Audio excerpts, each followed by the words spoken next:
Well, this might mark our final interview pre-release for Destiny. How are you guys feeling? This is almost like a grand occasion. Yeah, absolutely. We couldn't be more excited right now. You know, coming off the heels of the Destiny beta, we're humbled and inspired. We've been educated as to how this living social world that we've created for Destiny behaves under the load of a large population. We've had a lot of people come, create their first characters, take their first step into the world of Destiny. It taught us a lot of things that we can do to make sure that September 9th is a great day, you know, the launch of our game, game that we've always wanted to make, a game that we feel, you know, is deserving of our community and the high standards that we set for ourselves. So that's really all that's left to do, you know, is to open the doors, let the players come in, you know, take up residence in this brave new world and become its true landlords. Some degree of pressure then, or you guys just feed up, let's just watch, let the good times roll? Pressure is how we thrive. You know, we put a lot of pressure onto ourselves to make sure that every game we create is the best game that we've ever made. You know, we put a lot of pressure on ourselves to make sure that the things that we release into the wild, you know, live up to, you know, what we've imagined. You did throw, like you said, you threw open the doors to Destiny this summer for players to have at least a little taste of what to expect.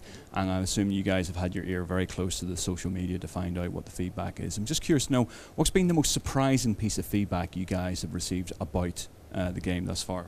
Well, you know, Destiny appeals to different players for different reasons. It's interesting whenever a player sort of leaves their comfort zone and enjoys the game for reasons that might not be why they approach their hobby or their pastime. You know, it's really funny to see highly competitive gamers, you know, who are known for kicking ass on Twitch, you know, or being, you know, like, you know, the rulers of the competitive arena dancing around in the tower, you know, sort of expressing their creativity in a game like that. We've seen Destiny pull from so many different pools of gamers that love different genres for different reasons. You know, the game allows for exploration, enjoyment of a deep and rich story, you know, obviously the competitive modes, the social modes, the cooperative modes. So when those communities come together, you know, and become the population of the last safe city on Earth, we see them expressing themselves creatively in surprising ways, you know, using nonverbal communication to coordinate in public events. You know, just the conversation that raged around the Destiny beta was really interesting for us to observe. And of course, obviously, you know, our hypercritical and, you know, very vocal and passionate community will always tell us how they think that experience can be better.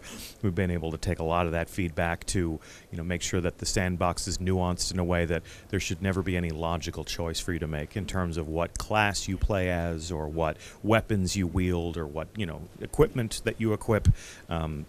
When you make a decision in Destiny, you should be embracing a strength but accepting a weakness and then finding other people you play with that can complement your own fighting style. So the Destiny beta was very informative on that front.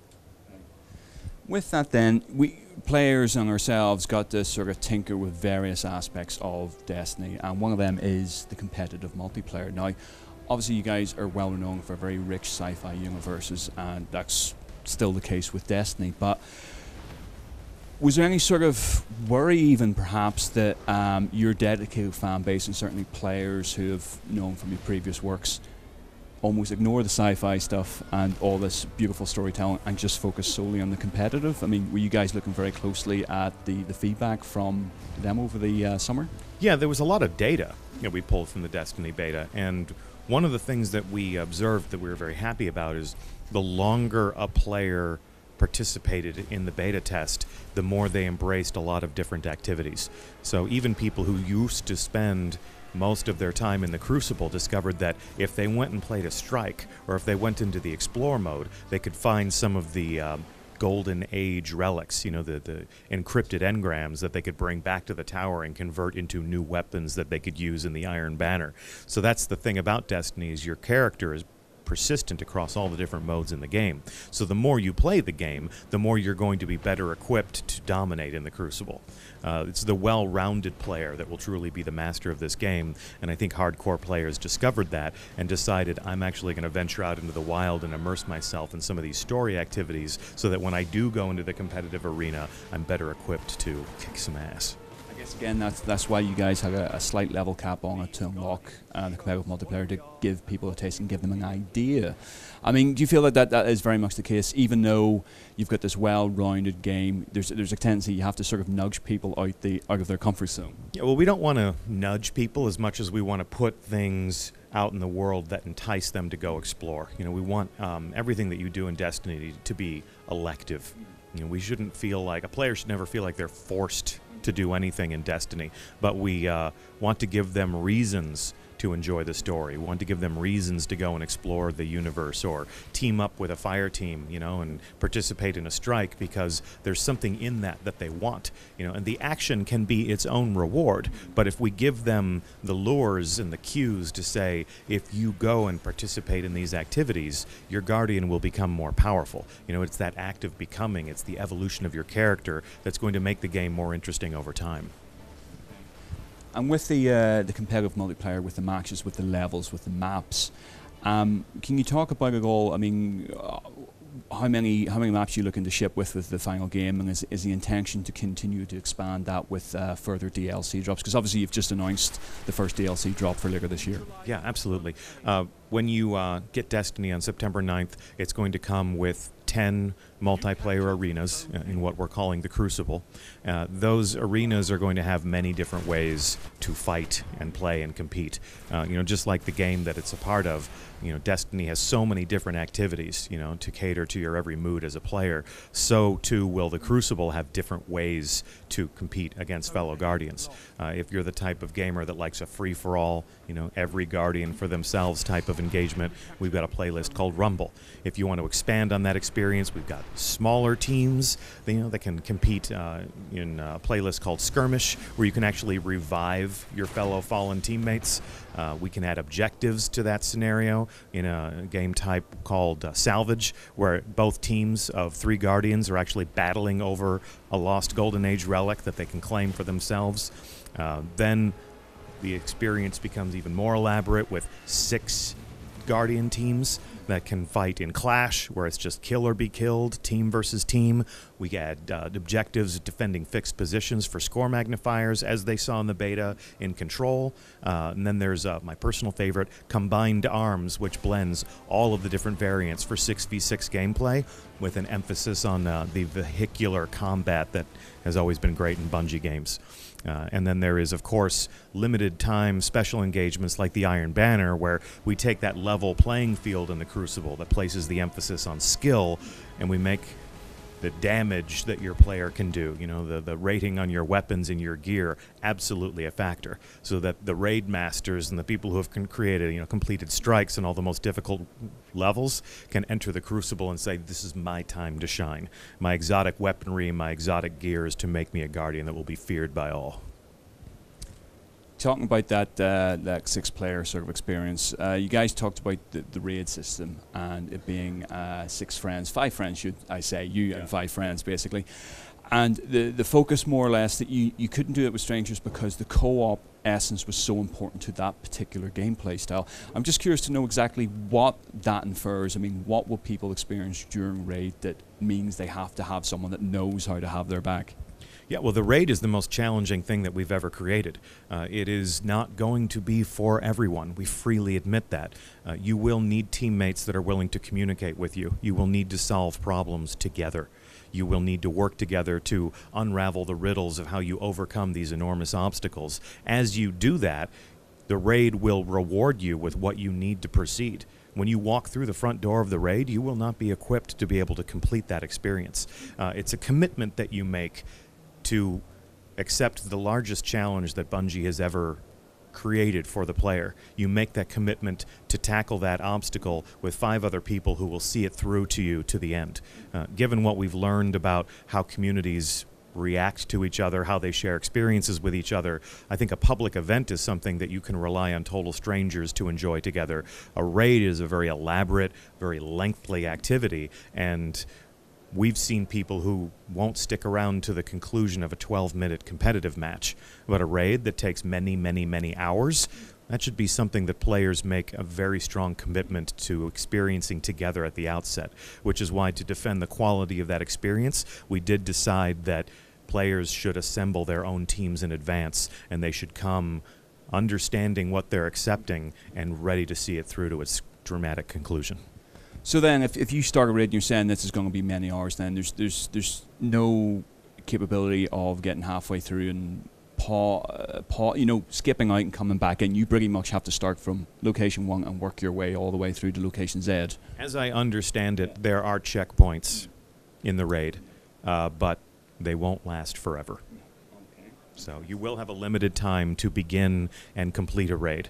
You will never talk to your friends and say, "You remember that thing that we tried 3 months ago that totally kicked our ass? Do you think we should try that again?" If it takes you that long to jump back into the raid, you'll start from scratch. With that in mind, then, is it a case of there's one raid per area, per location, or how does it appear in the game? We're shipping Destiny with a raid. There will be more raids that we release over time. This is something that I talked about with you guys actually when I was at the studio way at the start of the year when you guys were still tinkering with a lot of stuff about Destiny, so this may have been answered already, but I was curious about the difficulty setting at that point in time, and the answer I got back was you guys were obviously still trying to work out the best way of doing it, so the idea that everybody has the cohesive experience, but if people want a more difficult game, they can. Have you guys come to a resolution with that? What's the situation with it? Yeah, the situation is that there will be variable difficulty settings in Destiny. If anybody ever comes to us and they say, "I've done everything there is to do in Destiny, what's next?" We'll say, "Have you completed all the story missions?" Yep. On the most difficult setting? No, then you have not done everything there is to do in Destiny. The same goes for strikes. You know, there are different activities in the game that escalate the more you play them. You'll find that the artificial intelligence is more aggressive, the aliens are more powerful, the scenarios just become more elaborate in the more difficult settings. We want Destiny to challenge players again and again and again. We want it to be a dynamic experience. We want them to feel like every time they fire up their box to play the game, there's something new for them to do. There's a new, interesting challenge for them to tackle and overcome, either by themselves or with the people on their friends list. So then does that mean that the game will sync yourself up with players who have selected that particular difficulty when they enter in? This is another elective choice that you make in Destiny. We really want to give the player full control over their experience. You know, where you go, what you do, who you do it with, how hard it is when you get there. These are all choices that you make when you launch your mission. With the locations we'll have in the retail game anyway, as far as we understand it, it's one location per world, or one area per world.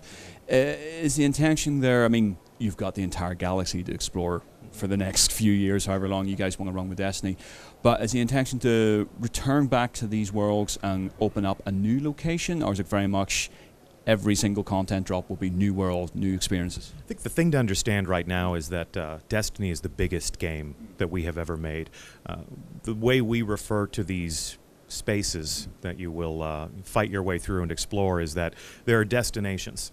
Those destinations are many different locations that you will explore. As we see in the beta, Old Russia is, you know, landing zones that are like wide open spaces where you can jump on your personal vehicle and boost off toward the horizon. There are dungeon type spaces, you know, old administration buildings for the, you know, space agency that sent us, you know, voyaging out to the stars to colonize, you know, what became, you know, our solar system. You know, we had a civilization that spanned the entire solar system. So Old Russia tells a portion of that tale. But there are also caves where there are, you know, are aliens that are so powerful that you cannot overcome them. So some of those spaces were actually withheld just by virtue of the fact that you could not survive in them. So there are still some surprises for you to enjoy in that respect in Old Russia. To say that there's only one place to go on Earth is very misleading, because there are many different locations that you will go and visit in that destination. It's all stitched together with the seamless matchmaking, the fluid transitions, because you're not being confronted by loading screens, because you're not waiting for a matchmaking lobby to introduce you to the other players that you will enjoy in those spaces. To see that stuff on paper is kind of misleading. It's absolutely the biggest game that we've ever made. Very few people who actually played the beta had the chance to go to the moon, where they played one mission. and we're confronted by a number of different locked doors. As you play more story missions on the moon, that environment will expand outward and open itself up to you. We'll be sending you to Venus, where you fight your way through dense jungles, fighting for your life. You'll explore an old academy, which was a place of learning and science during the Golden Age. You'll be confronted by the aliens that have built their way into Venus. You'll enter their strongholds. We'll send you to Mars, where you'll explore buried cities, exclusion zones where the Cabal rule the landscape, or even just, rocketing across the crimson dunes of the Red Planet aboard your personal vehicle, your Sparrow. This is a game that is unrivaled in terms of scope and scale, in terms of what Bungie has built for the player to do. And there's a lot of ground to cover, so much so that we had to give everyone a speeder bike. I was saying about that, about the locked doors, just using that as an example then, that will unlock over time. How is that flagged to the player that maybe they're back in the hub world, and that unlocks, I'm assuming, for if they have a particular XP point or something like that? How's that flagged? Does it just come up as like a part of a menu option? It's all about completing your missions. The things that you do in Destiny are tied to the action. So the gear that you win, the weapons that you acquire, the new portions of the landscape that are open for your exploration are a matter of defeating your enemies and completing your mission. That's really what the story missions are there for. When you invoke your ghost, you bring out your technological wingman that clears those obstacles from your path. There were story missions in the beta that set those expectations. You come up against a locked door, your ghost tells you, I can open this, but you're going to have to give me a moment. So that's what your ghost is there for, is to activate that old Golden Age technology and open up new areas in the world of Destiny. You then own them. And sort of wrapping up then, previous games from yourselves, it's being one console, one format. You're sort of expanding it a little bit, so we're talking multiple formats, multiple consoles. How's that of a headache for you guys? Well, we've expanded our team to meet that challenge. We've got many, many people who are testing our game on different platforms. You're absolutely right. It's a huge ambition, but we wanted to be more inclusive. We wanted to reach out to more gamers and give them the opportunity to enjoy this experience. This is, in many respects, the game that Bungie has always wanted to make. So putting it in the hands of as many people as possible was very important to us, and doing it on day one for everyone was very important to us. So to say to gamers on the PlayStation 4 and the PlayStation 3 and the Xbox One and the Xbox 360, this is something that we made for you. You all get it at the same time. We all want you to go in and create these characters and have the chance to be the first people that to discover these things for yourself. Was extremely important to us. It's something that we've worked very hard on, and the fact that all 4 platforms performed very well in the Destiny beta is something that has us feeling pretty good. We have a good, feeling of confidence as we come up to September 9th. Thank you very much indeed for joining us. Have a great one. Absolutely. Thanks for talking.